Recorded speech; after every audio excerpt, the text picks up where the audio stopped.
I am audible? Hello. Yes, sir.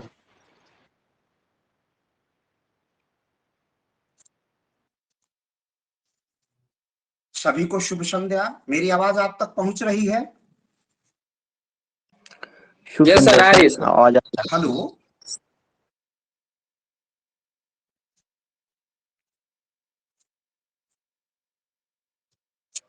आवाज आ रही sir. मेरी आवाज आप तक पहुंच रही है? यस सर, आवाज आ रही है। ओके। अरे भाई कुछ बोल भी दिया करो। यस सर, आ रही है। आज मैं देर से आपको सूचना दे पाया, इसलिए बताया तो था पहले कि क्लास आज चलेगी आप लोगों की, लेकिन मैं संदेश देर से दे पाया, इसलिए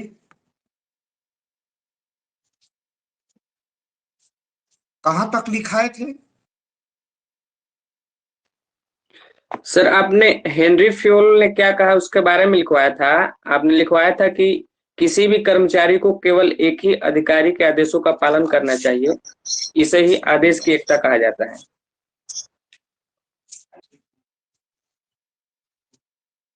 ये फोन दो।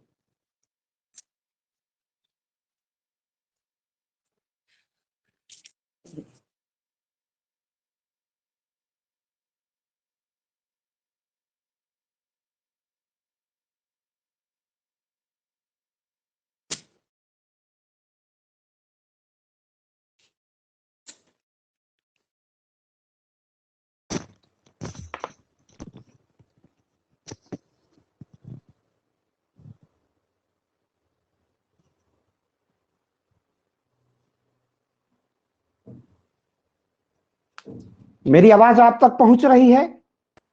Yes sir. ओके, अब तुम लोगों की आवाज है। ओके ओके, कहां तक पढ़ा चुके थे? कहां तक लिखाए थे? सर, फिफनर स्मिथ ने क्या कहा है ये लिखवा चुके थे, और हेनरी फ्योल ने क्या कहा है ये लिखवा ये मैं चुके थे लिखवा आप। चुके। Good good. हेनरी फ्योल और फिफनर स्मिथ, ये दो यस सर। परिभाषाएं मैंने लिखा दी थी कि इनका क्या कहना है। एक बार पुनः, कल चूंकि मेरी क्लास नहीं चल पाई थी, तो एक बार मैं पुनः आप सबको ये बता दूं कि हमें हमें पढ़ना क्या है, मैं पढ़ क्या रहा हूं। बाकी सबको अपना विषय वस्तु और कंटेंट याद है। हम पढ़ा रहे हैं स्पेन ऑफ कंट्रोल, जिसका शाब्दिक अर्थ है, हिंदी में अर्थ है। और जैसा आप सबने निर्णय लिया था कि अब मैं बाई लैंग्वेज नहीं चलूंगा, मैं हिंदी और अंग्रेजी दोनों भाषाओं में नहीं चलूंगा, बल्कि हिंदी में ही, क्योंकि इस तरह हमारा पाठ्यक्रम पूर्ण नहीं हो पाएगा। तो हम स्पेन ऑफ कंट्रोल पढ़ रहे हैं, आदेश की एकता। आदेश की एकता किसी संगठन में एक महत्वपूर्ण प्रशासनिक सिद्धांत है। लोक प्रशासन अपने लक्ष्य को तभी प्राप्त कर पाएगा जब उसमें आदेश की एकता का तत्व विद्यमान हो। और आदेश की एकता किसी संगठन में क्यों आवश्यक है? आदेश की एकता, स्पैन ऑफ कंट्रोल, किसी संगठन में क्यों आवश्यक है? किसी संगठन में आदेश, हाँ बोलो बोलो बोलो। सर, भ्रांतियों को कम करने के लिए और किसी भी कार्य को सुचारू रूप से सही ढंग से कार्यान्वित करने के लिए ये जरूरी है सर। Good good good. तो आदेश की एकता एक तो इसलिए है कि किसी प्रकार की दुविधा न हो, किसी प्रकार का भ्रम न हो कि हम किस अधिकारी के आदेश का अनुपालन करें और किस अधिकारी के आदेश का अनुपालन न करें। इस स्थिति से दूर होने के लिए, भ्रम की परिधि का समापन करने के लिए आवश्यक है कि पूरे संगठन में, पूरी प्रशासनिक संरचना और प्रशासनिक व्यवस्था में एक अधिकारी द्वारा दिया गया आदेश, जो टॉपमोस्ट हायरार्की का दिया गया आदेश है, उसे प्रत्येक कार्मिक या नीचे के अधिकारी समान रूप से उसका प्रवर्तन करें, या कंप्लायंस में इक्विटी हो, कंप्लायंस में इक्वेलिटी हो, उसके प्रवर्तन में समानता हो। वो कार्य रूप में जब धरती पर उतरे, जमीन पर उतरे, तो उसमें पर्याप्त समानता पाई जाती हो। इसको हम कहते हैं स्पेन ऑफ कंट्रोल या unity of command. Span of control, आदेश की एकता।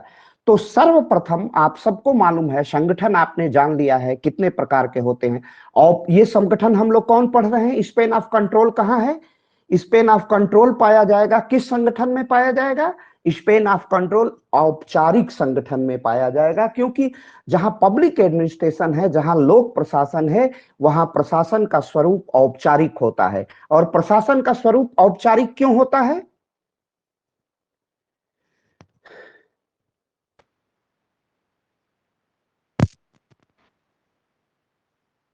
प्रशासन का स्वरूप औपचारिक क्यों होता है? एनी हाउ,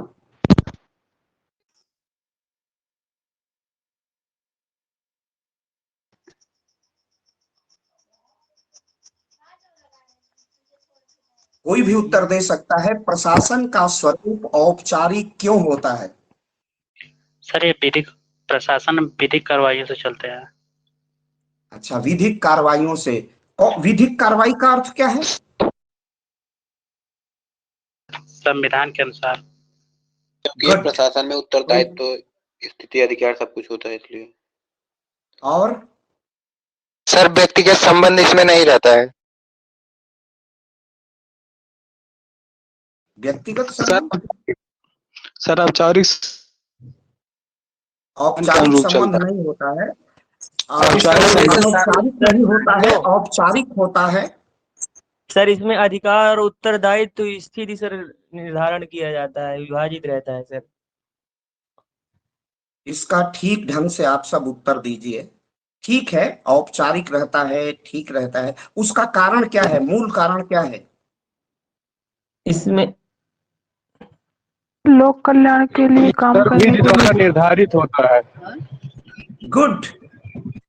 यह औपचारिक इसीलिए कहा जाता है कि उसका प्रबंधन, उसकी व्यवस्था, कोई प्रशासनिक संरचना कैसे बनेगी।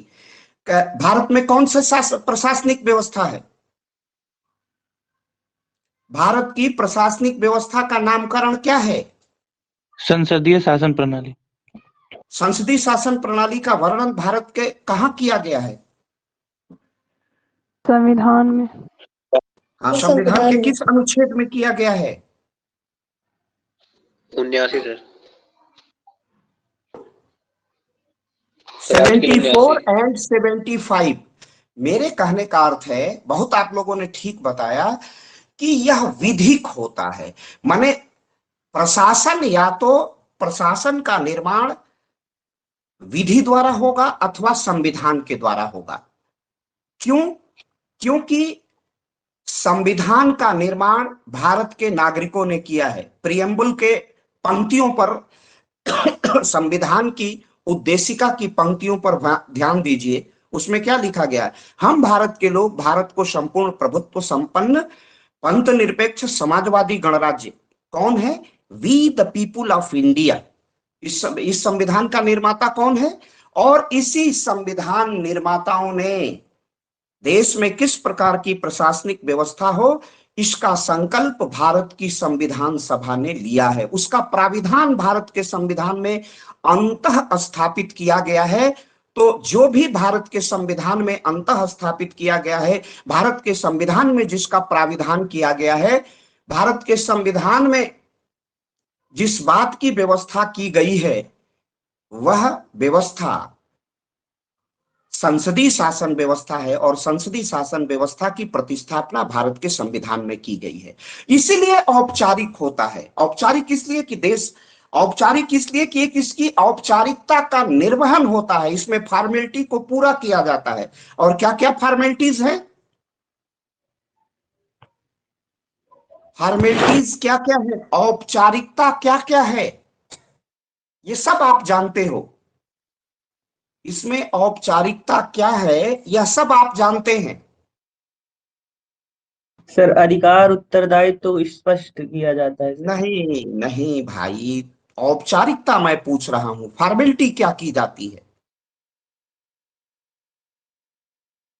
Sir command and control. अरे मैं पूछ रहा हूं कि ये कमांड और कंट्रोल में औपचारिक ढांचा कैसे आ जाता है, क्यों औपचारिक है? तो आपने बताया संविधान, तो मैंने पूछा संविधान में क्या क्या औपचारिकताएं की जाती हैं। सर क्योंकि सर स्थिति अधिकार और उत्तरदायित्व का स्पष्ट रूप से विभाजन किया जाता है। ये कौन है जो बार बार अधिकार स्थिति अधिकार, प्रश्न समझ नहीं पा रहे हो भाई मेरे बेटे, आप प्रश्न नहीं समझ पा रहे। मैं पूछ रहा हूं कि क्या क्या औपचारिकताएं की जाती हैं सर उचित या प्रक्रिया का पालन किया जाए। औपचारिकता की जाती है। भारत में आम चुनावों की घोषणा होती है। जो 18 आयु वर्ष का युवक होता है वह संसद के निम्न सदन, कौन है निम्न सदन? सर लोकसभा। लोकसभा के लिए निर्वाचन करते हैं।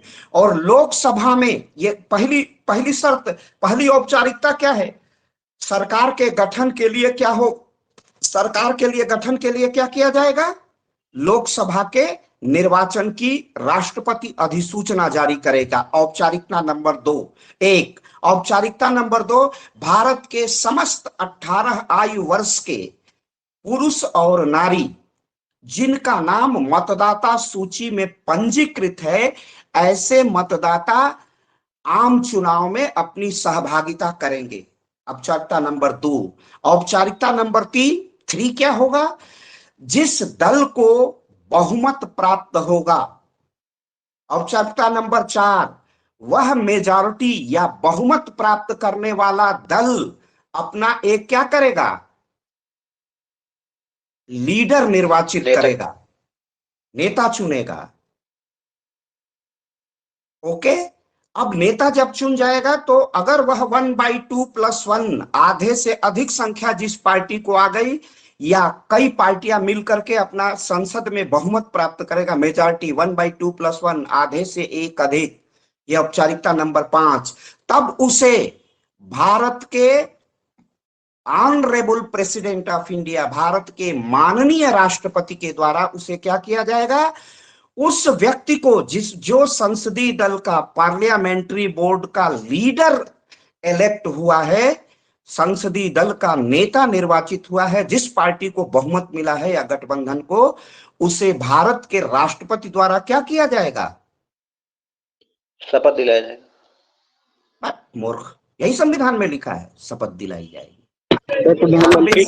प्रधानमंत्री उसे भारत का प्रधानमंत्री नियुक्त किया जाएगा। ये भी 3rd ईयर का विद्यार्थी बोल रहा है। क्या किया जाएगा उसे? कई बार इसको बता चुका हूं। उसे ये 1st ईयर में भी पढ़ा है। उसे अपॉइंट किया जाएगा प्राइम मिनिस्टर ऑफ इंडिया। उसे भारत का प्रधानमंत्री नियुक्त किया जाता है। इसीलिए ISPCS में प्रश्न आता है, प्रधानमंत्री की नियुक्ति होता है, निर्वाचन होता है, मनोनयन होता है, इनमें से कोई नहीं, तो प्रधानमंत्री की नियुक्ति होती है। औपचारिकता नंबर 6, फॉर्मेलिटी नंबर 6, उसे भारत का प्रधानमंत्री नियुक्त किया जाएगा। अब क्या होगा? औपचारिकता नंबर 7, प्रधानमंत्री के परामर्श के उपरांत अन्य मंत्रियों की नियुक्ति राष्ट्रपति द्वारा की जाएगी। अर्थात पार्लियामेंट्री डेमोक्रेसी रिफॉर्म होगी, पार्लियामेंट्री रिफॉर्म्स ऑफ गवर्नेंस होगा, पार्लियामेंट्री क्या कैबिनेट का स्ट्रक्चर तैयार होगा। ये इतनी औपचारिकताओं का, जिसका विवरण भारत के संविधान में उल्लेख जिसका किया गया है, वह भारत के प्रधानमंत्री की इस प्रकार पूरी नियुक्ति संरचना होगी, इस प्रकार उसके मंत्रिमंडल का निर्माण होगा। यह समस्त तत्व औपचारिक ढंग से पूरा किया जाता है। अर्थात जो संविधान द्वारा, इसको कहते हैं इस्टेब्लिश बाय लॉ, संविधान द्वारा जो स्थापित प्रक्रिया है उसका अनुपालन करना ही क्या कहलाता है? फॉर्मेलिटी या औपचारिकता। इसीलिए औपचारिक संगठन में सदैव नियंत्रण की एकता अनिवार्य रूप से होनी चाहिए, क्योंकि नियंत्रण की एकता के अभाव में प्राइम मिनिस्टर की अध्यक्षता में, भारत के प्रधानमंत्री के अध्यक्षता में भारत के मंत्रिमंडल ने नीति संबंधी जो निर्णय निर्माण किया है, जो नीति निर्माण किया है, निर्णय निर्माण किया है, उसे गांव की गलियों तक जाना है।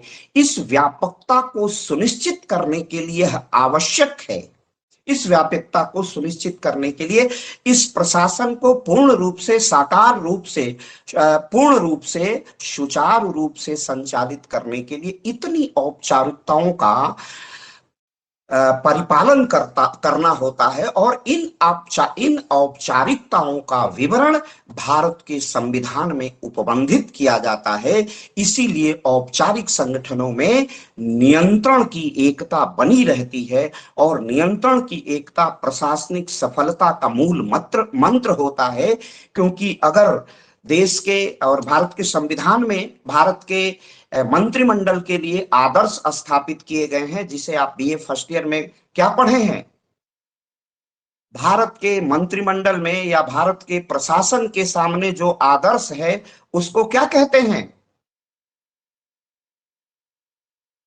नीति निर्देशक तत्व।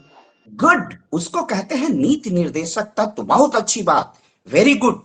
उन नीति निर्देशक तत्वों का वह मंत्रिमंडल परिपालन कराएगा। जैसे प्राइम मिनिस्टर मोदी की उज्ज्वला योजना, ग्रामीण स्वास्थ्य की योजनाएं, जिसका क्या नाम है, ग्रामीण स्वास्थ्य, जो हेल्थ कार्ड आपको दिया जा रहा है, इसमें प्रत्येक बिलो पॉवर्टी लाइन, गरीबी रेखा से नीचे जीवन यापन करने वाले भारत के ग्रामीण नागरिकों के लिए 5 लाख तक चिकित्सा की सुविधा की उपलब्धता कराना, यह निर्णय भारत के मंत्रिमंडल द्वारा लिया गया। अब यह जब निर्णय लिया गया तो भारत के समस्त राज्यों, समस्त केंद्र शासित राज्यों एवं भारत के समस्त राज्यों में, प्रांतों में एक रूप से लागू, एक रूपता के साथ लागू होगा। अर्थात बिहार भारत के समस्त राज्यों में एक साथ एक स्वरूप में मॉडल के रूप में लागू होगा। इसमें किसी प्रकार के भ्रम की स्थिति नहीं है, क्योंकि भारतीय प्रशासन के शीर्ष प्रशासनिक, भारत का प्रशासन का आकार कैसा होता है, प्रशासन का स्वरूप कैसा होता है? पिरामिड के आकार पर। पिरामिड के आकार पर। और पिरामिड के सबसे बड़े शीर्ष पर कौन बैठा है वास्तविक रूप से? प्राइम मिनिस्टर और उसका मंत्रिमंडल। और प्राइम मिनिस्टर और उसके मंत्रिमंडल के निर्णयों का कहीं पर कोई व्यक्ति उल्लंघन न करे, समान रूप से सब लागू करे। क्योंकि मंत्रिमंडल के अतिरिक्त प्रदेश का मंत्रिमंडल कोई दूसरा निर्णय उसी तरह का लेके थोप न दे जिससे भ्रम की स्थिति हो। तो भ्रम की स्थिति इसलिए नहीं होती है कि पेट्रोलियम, कितनी सूचियां हैं शासन करने की, केंद्र संघ सूची, राज्य सूची, समवर्ती सूची। संघ सूची पर विधि बनाने और प्रशासन करने का अधिकार किसको है? केंद्र की सरकार को। राज्य सूची पर विधि बनाने का अधिकार और प्रशासन करने का अधिकार राज्य को। और केंद्र समवर्ती सूची, कॉन्करेंट लिस्ट के कॉन्करेंट सब्जेक्ट पर शासन करने का अधिकार समवर्ती सूची पर केंद्र और राज्य दोनों को है। विधि बनाने और प्रशासन करने का अधिकार। अगर किसी प्रकार का भ्रम उत्पन्न होता है तो इस भ्रम का भंजन करने के लिए, इस भ्रम का निराकरण करने के लिए जो केंद्र सरकार का आदेश होता है वह प्रभावी होता है। और राज्य सरकार का आदेश अगर एक ही विषय पर दे दिया गया है तो राज्य का आदेश उस अनुपात और मात्रा में भिन्न होगा जिस अनुपात और मात्रा में। बेटा अगर किसी का माइक चल रहा हो तो वो कृपया माइक को अपना म्यूट कर ले, तो आवाज गूंजेगी नहीं। बेटा जिसका माइक है वो कृपया माइक म्यूट कर ले, ठीक है? ओके। तो इस प्रकार भ्रम नहीं होगा। इसीलिए यह भी प्रबंधन किया गया है कि स्पेन ऑफ कंट्रोल भारत के प्रशासन में पूर्ण रूप से बना रहे। इसलिए यह संवैधानिक मैकेनिज्म, यह संवैधानिक तकनीक अपनाई गई है कि किसी प्रकार की भ्रम की स्थिति उत्पन्न न हो। अब आप इसे पूरी तरह समझ गए हैं, औपचारिकता। इसीलिए मैं चाहता था कि इसको पूरी तरह आप स्पष्टता के साथ समझ लें कि इसी तरह का मैकेनिज्म बनाया गया है। संघ सूची, राज्य सूची, समवर्ती सूची, यह क्या कर रहे हैं? स्पेन ऑफ कंट्रोल को सुनिश्चित कर रहे हैं। केंद्र सरकार द्वारा दिए गए आदेश में राज्य सरकार हस्तक्षेप नहीं करेगी और राज्य सरकार की शक्तियों में केंद्र सरकार विशेष परिस्थितियों के अतिरिक्त किसी प्रकार का हस्तक्षेप नहीं करेगी। आपने सबने बहुत सुंदर उत्तर दिया है और समझा है इसे संवैधानिक। और जिस बच्चे ने कहा डायरेक्टिव प्रिंसिपल, ये एकदम इसी तरह बिल्कुल सावधान और सचेत रहने की आवश्यकता है। अगर ये स्पिरिट आपकी बनी रही तो निश्चित रूप से आप बहुत निर्णायक अपने परिणाम की ओर बढ़ेंगे, जीवन की परिस्थितियों को सुधारेंगे और निश्चित रूप से बड़ी सफलता को अर्जित करेंगे। तो यही स्पेन ऑफ कंट्रोल का है। उसकी स्पिरिट आप समझ लिए। जैसे मान लीजिए पिरामिड के आकार का मंत्रिमंडल या प्रधानमंत्री है, उसको आप ए मानते हैं, तो पूरे पूरे प्रशासनिक परिवेश और पर्यावरण में, पूरे भारत की टेरिटरी में, पूरे भारत के भू क्षेत्र में, जो कश्मीर से कन्याकुमारी और कच्छ से कामरूप तक ये भू क्षेत्र है, उसमें केवल और केवल सर्वोच्च मंत्रिमंडल का आदेश ही व्याप्त होगा, उसी का क्रियान्वयन होगा, उसी का प्रवर्तन होगा। बीच में कोई व्यक्ति आदेश और निर्देश को व्यतिक्रमित नहीं करेगा, उसे बाधित नहीं करेगा। यह परिस्थिति ही नियंत्रण की एकता कहलाती है। और जहां नियंत्रण की एकता है, उदाहरण से देख लीजिए, उज्ज्वला योजना लागू हुई भारत सरकार के द्वारा। इसका मूल उद्देश्य है कि गांव की झोपड़ी में रहने वाले, जो कभी स्टेटस सिंबल हुआ करता था गैस का चूल्हा, वो गांव की झोपड़ियों तक, गांव के गरीब लोगों तक, झोपड़ी कहने का अर्थ गांव के बिल्कुल निर्धन, बिलो पॉवर्टी लाइन, गरीबी रेखा से नीचे जीवन यापन करने वाले व्यक्तियों तक इसको सुविधा अनुसार उपलब्ध कराने का जो यह प्रयास है, जो कल्याणकारी है, जिसका डायरेक्टिव प्रिंसिपल ऑफ स्टेट, राज्य के नीति निर्देशक तत्वों में जिसका प्राविधान अंततः स्थापित किया गया है, उस उद्देश्य को प्राप्त किया गया है और प्राप्त सहजता से किया गया है। और इसलिए सहजता से किया गया है कि भारत के मंत्रिमंडल ने जो निश्चय किया है वह एक ही निर्णय है, और एक निर्णय के बाद उसका पूरी तरह क्रियान्वयन होता है, उसका पूरी तरह वो प्रवर्तन में आता है। जीरो टॉलरेंस पर उसे जमीन पर उतार दिया जाता है बिना किसी भ्रम के, और बिना किसी भ्रम के उसका कंप्लायंस, इसीलिए उसका प्रवर्तन इसीलिए सुनिश्चित हो पाता है कि वह क्या है, आदेश की एकता की स्थिति में वहां का प्रशासन चल रहा है। क्लियर सभी को? जो थोड़ा मोड़ा भ्रम रहा होगा वो सब क्लियर हो गया आप सबको? Yes sir. ओके, बहुत अच्छा। आप इसी तरह प्रत्युत्तर दीजिए। और देखिए, प्रश्न जब हो तो प्रश्न को बड़ी गंभीरता पूर्वक समझ लेना। आईएएस में तो प्रश्न ही को समझना सबसे बड़ी टेढ़ी खीर होती है, तो प्रश्न को बहुत अच्छे ढंग से समझ लेना ही उत्तर आधा क्लियर हो जाता है। मैं बार पूछ रहा हूं औपचारिकता क्या है, तो अगर आपकी दृष्टि जाएगी, औपचारिकता क्या है? जैसे हम लोगों के घरों में शादियां होती हैं तो औपचारिकता क्या होता है?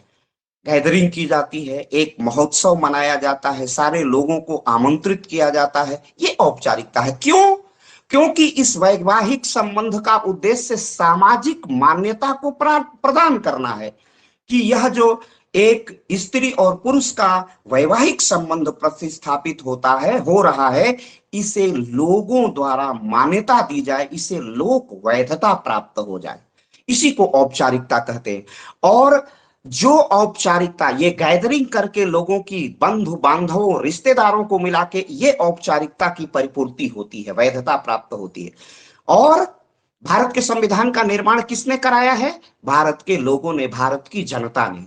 तो भारत की जनता ने यह अधिकार भारत की संविधान की सभा को दिया था, we the people of India, हम भारत के लोगों ने, कि आप भारत के लिए एक संविधान का निर्माण करिए। और भारत के लिए संविधान का निर्माण हुआ तो उसमें संसदीय शासन की औपचारिकता स्थापित कर दी गई। यही होता है औपचारिकता, और इसी से औपचारिकता स्थापित हुई, सरकार का निर्माण हुआ। निर्माण की प्रक्रिया क्या होगी और उसमें नियंत्रण की एकता क्या होगी, आदेश की एकता क्या होगी, इसका भी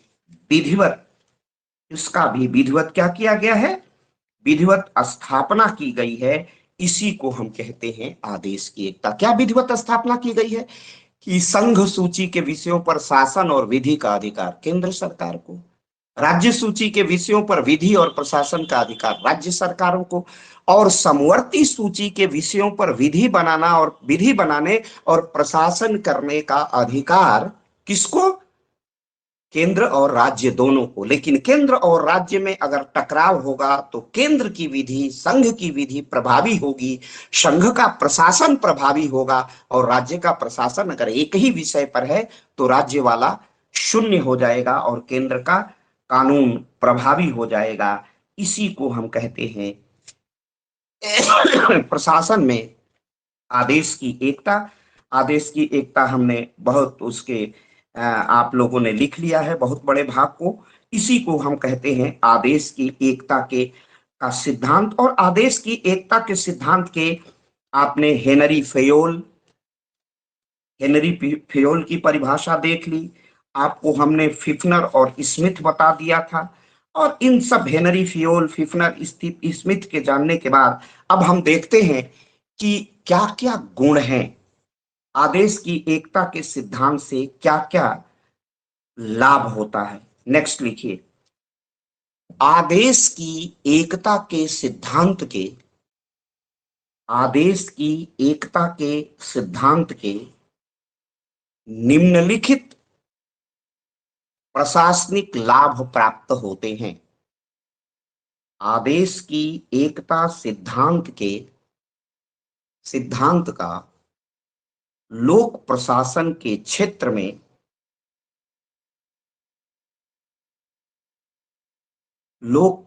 के क्षेत्र में निम्नलिखित लाभ होता है।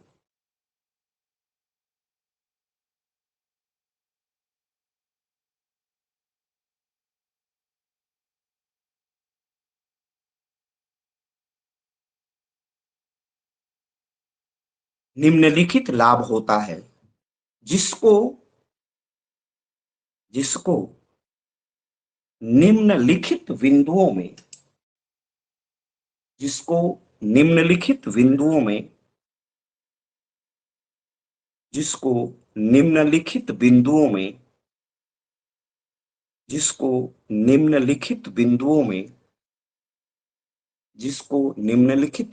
में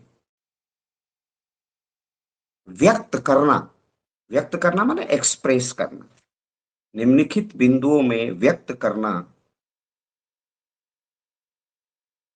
निम्नलिखित बिंदुओं में व्यक्त करना समीचीन होगा, व्यक्त करना समीचीन होगा,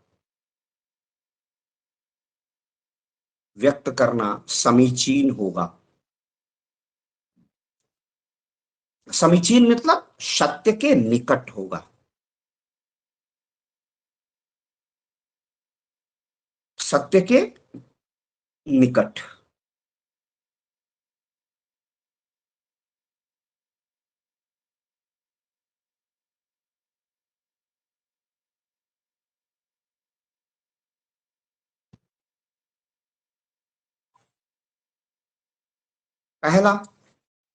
पहला पॉइंट आप बना लीजिए। पहला पॉइंट, पहला बिंदु, आदेश की एकता सिद्धांत के परिणाम स्वरूप, आदेश की एकता के सिद्धांत के परिणाम स्वरूप, आदेश की एकता सिद्धांत के परिणाम स्वरूप, आदेश की एकता के सिद्धांत के परिणाम स्वरूप संगठन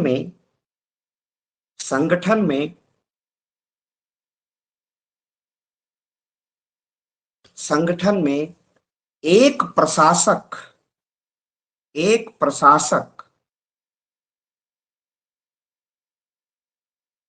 एक व्यक्ति, एक प्रशासक होगा तो वो कोई व्यक्ति होगा, एक प्रशासक, एक व्यक्ति, एक प्रशासक, एक व्यक्ति एवं एक प्रशासक, एक व्यक्ति एवं एक प्रशासक, एक व्यक्ति एवं एक आदेश के सिद्धांत का परिपालन होता है।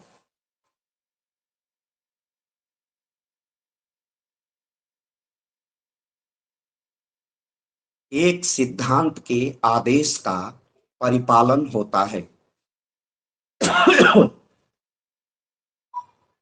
आदेश का परिपालन होता है। आदेश का परिपालन होता है। नेक्स्ट,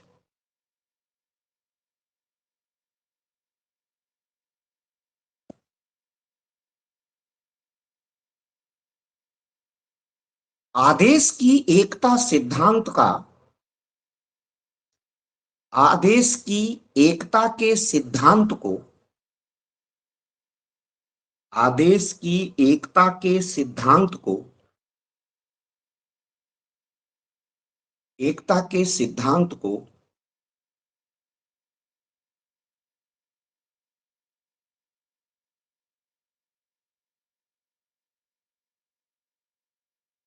लोक प्रशासन के,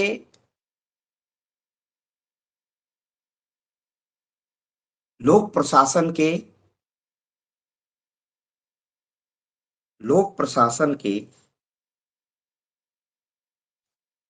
लोक प्रशासन के सांगठनिक, लोक प्रशासन के सांगठनिक संरचना में, लोक प्रशासन के सांगठनिक संरचना में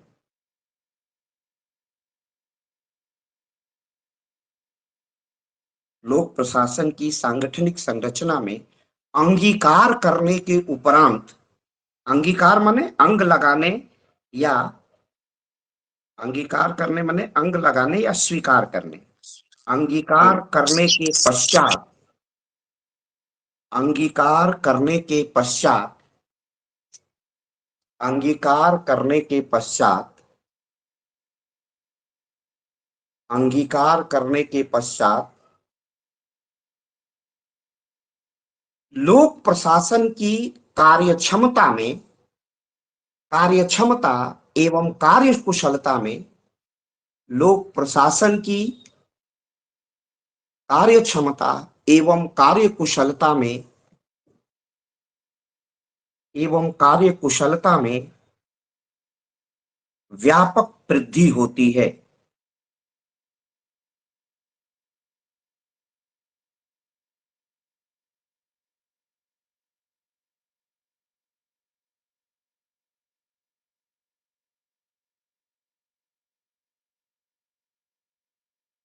नेक्स्ट, आदेश की एकता के सिद्धांत के परिणाम स्वरूप, आदेश की एकता सिद्धांत के परिणाम स्वरूप, आदेश की एकता के सिद्धांत के परिणाम स्वरूप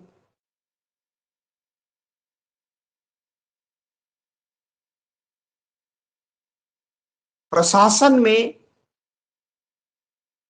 प्रशासन में,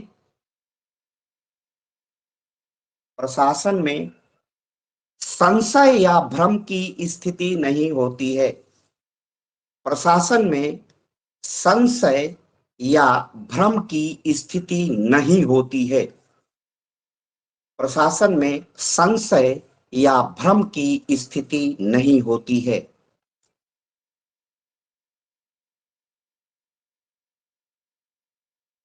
नेक्स्ट, कार्मिकों, पोस्ट में लिख लीजिए क्रम,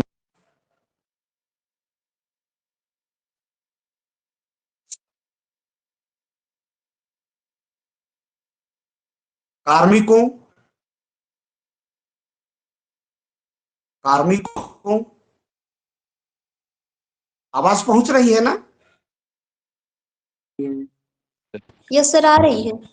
यस सर। बीच में फोन आ गया था। कार्मिकों, एक बार वाक्य बोल दीजिए, क्योंकि मैं देख नहीं रहा हूं कौन सा वाक्य बोला था मैंने। आदेश की एकता सिद्धांत के परिणाम स्वरूप प्रशासन में संशय या भ्रम की स्थिति नहीं होती है। नेक्स्ट कुछ बोल रहे थे ना, बोले थे? सिर्फ बोले थे सर आप क्रमिकों। हाँ, क्रमिकों नहीं बेटा, कार्मिकों, कार्मिकों, कार्मिक माने काम करने वाले। कार्मिकों, क में आ की मात्रा, र पर ऊपर क में आ की मात्रा, मौ के ऊपर र, मौ में छोटी की मात्रा, और को कार्मिकों, और बिंदी दे दीजिएगा कार्मिकों, कोष्ठ में लिख लीजिए कर्मचारियों।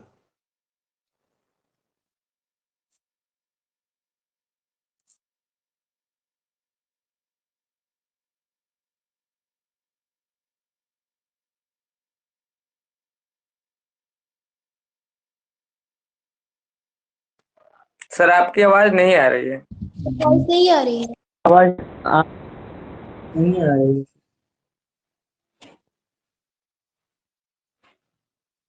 कभी आवाज बाधित होती है तो आप घबराइए मत, इसी पर फोन भी आ जाता है, तो आप घबराइए मत। ये एक स्थिति नहीं, 2-3 बार हो जाती है बेटा, तो इससे आप लोगों को घबराना नहीं चाहिए तुरंत कि आवाज नहीं आ रही है। अरे भाई आवाज आएगी, आप तक जाएगी।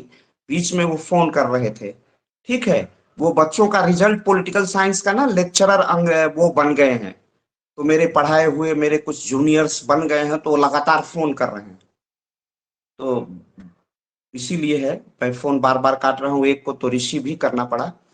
तो कार्मिकों, कर्मचारियों को, पोस्ट में कर्मचारी, कर्मचारियों को, कार्मिकों को एक ही आदेश का, कार्मिकों को एक ही आदेश का, एक ही आदेश का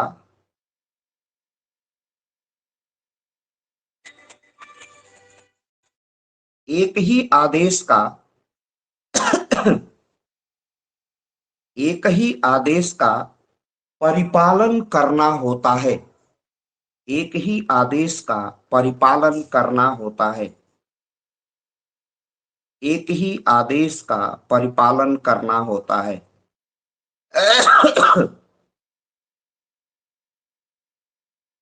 एक ही आदेश का परिपालन करना होता है। नेक्स्ट,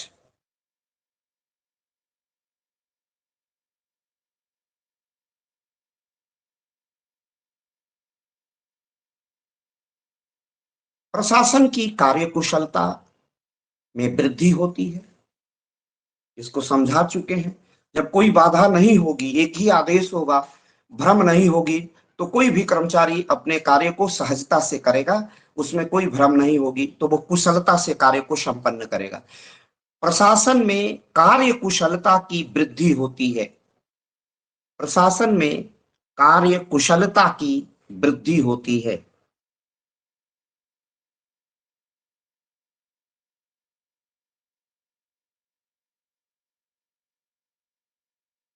प्रशासन में, प्रशासन की कार्य कुशलता में वृद्धि होती है।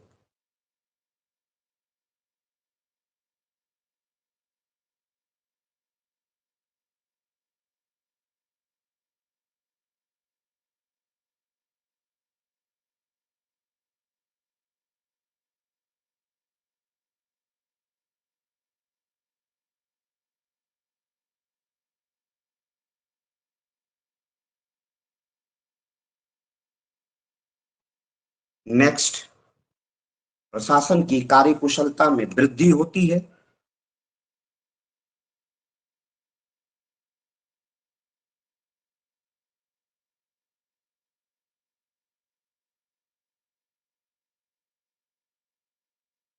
प्रशासन का, प्रशासन, प्रशासन, नेक्स्ट, प्रशासन पूर्वानुमान करने में, पूर्वानुमान करने में सफल होता है। प्रशासन पूर्वानुमान करने में सफल होता है।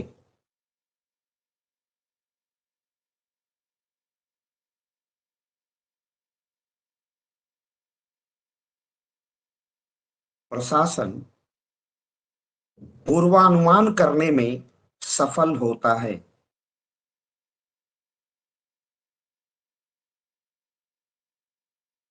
प्रशासन पूर्वानुमान करने में सफल होता है।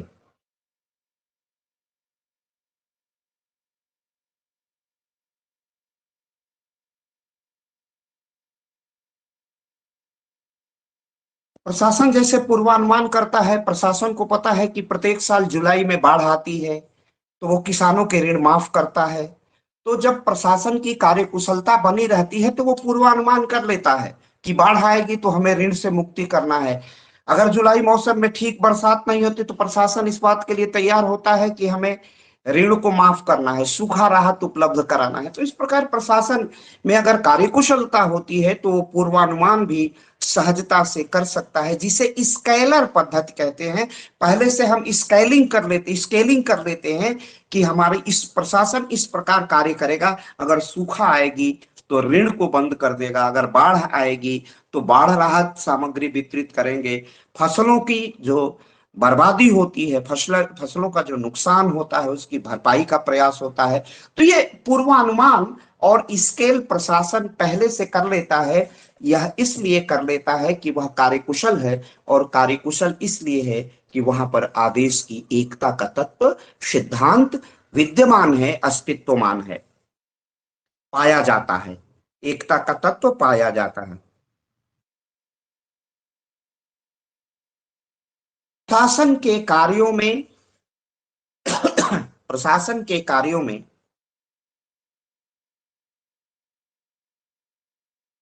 विलंब नहीं होता है। प्रशासन के कार्यों में विलंब नहीं होता है, क्योंकि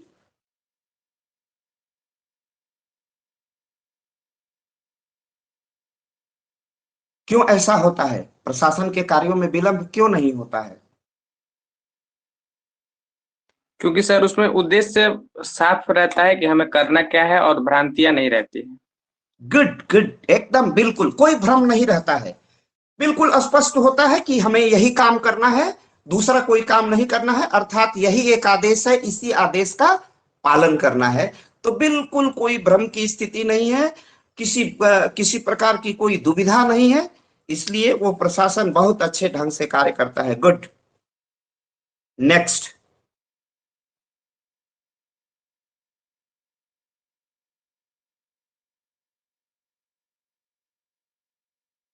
प्रशासन का प्रत्येक कर्मचारी एवं पदाधिकारी, प्रशासन का प्रत्येक कर्मचारी एवं अधिकारी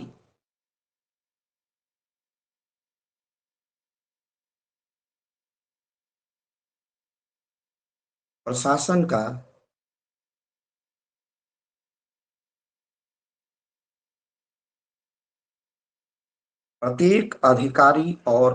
प्रत्येक कर्मचारी और अधिकारी, प्रशासन का प्रत्येक कर्मचारी और अधिकारी, प्रशासन का प्रत्येक अधिकारी, दे दो पानी। हाँ, प्रशासन का प्रत्येक कर्मचारी और अधिकारी, प्रशासन का प्रत्येक कर्मचारी और अधिकारी अपने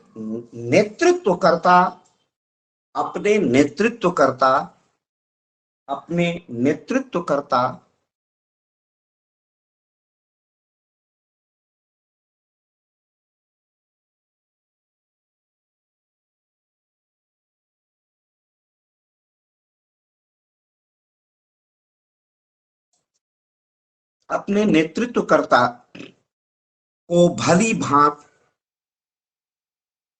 भांति जान लेता है।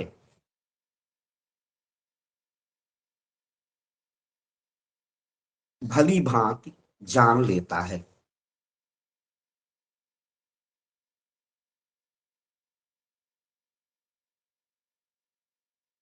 भली भांति जान लेता है।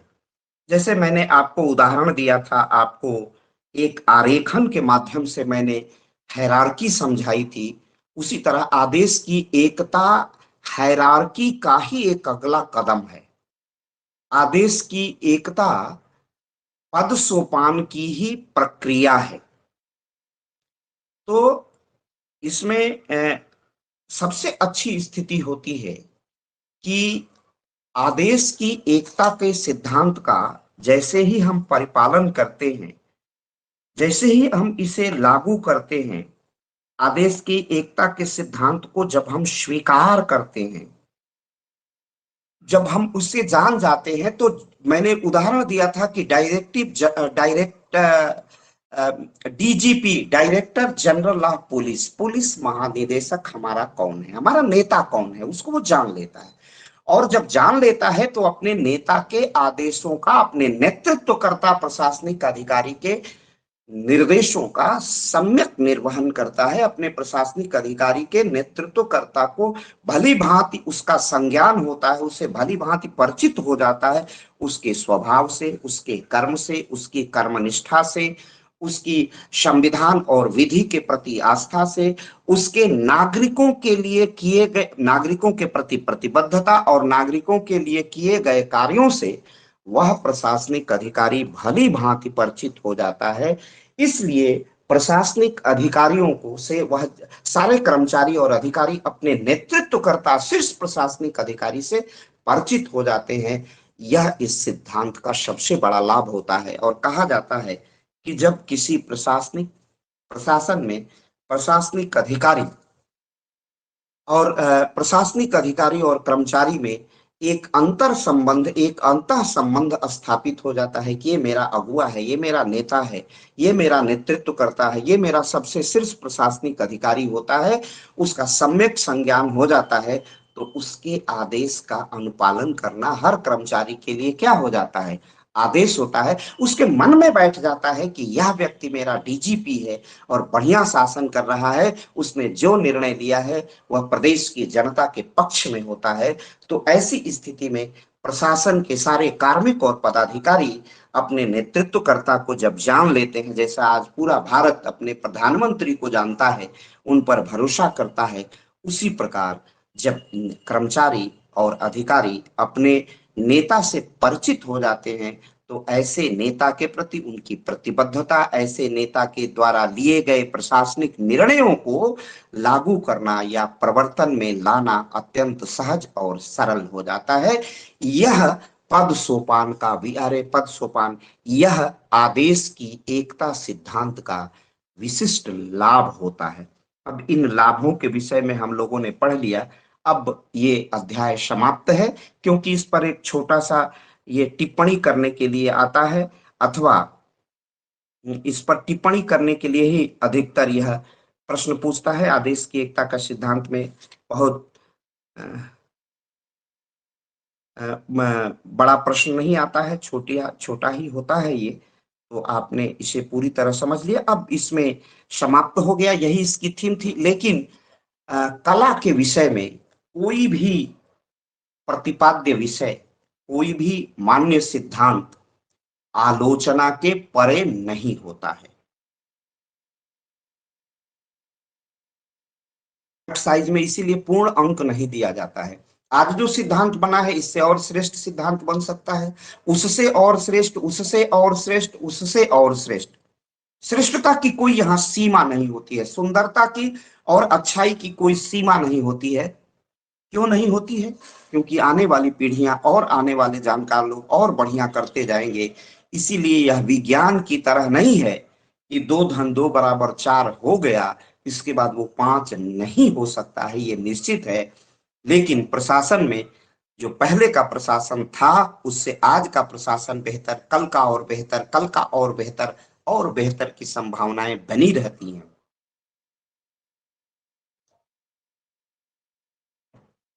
इसीलिए वहां संभावनाएं बनी रहती हैं अच्छी की, तो बुरी की भी संभावनाएं बनी रहती हैं।